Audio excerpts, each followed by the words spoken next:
Agriculture ലൈഫിൻ്റെ പുതിയ വീഡിയോയുടെ എല്ലാവർക്കും സ്വാഗതം. എൻ്റെ പേര് അജിത്ത്. നമ്മളിന്ന് അമേരിക്കയിൽ നിന്ന് ഒരാൾ വന്നിട്ട് നമ്മുടെ തോട്ടം കാണാനായിട്ട് ന്യൂജേഴ്സിയിലാണ് ആൾ. അവരിപ്പോൾ നമ്മൾ നാട്ടിൽ വന്നു, നമ്മുടെ തോട്ടത്തിലോട്ട് വിസിറ്റ് ചെയ്യാനായിട്ട് വന്നിരിക്കുകയാണ്.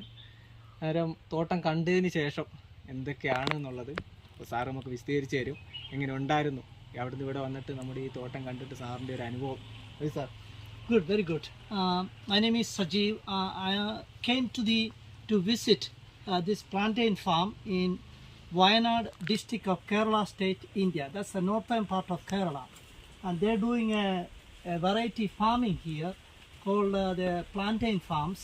And it's a short variety and it gives good yield and good farming, and they're using organic fertilizers, modern agriculture technology. It's very nice to see, and they are very good people, very friendly, and they are welcoming the people to visit their farm, enjoy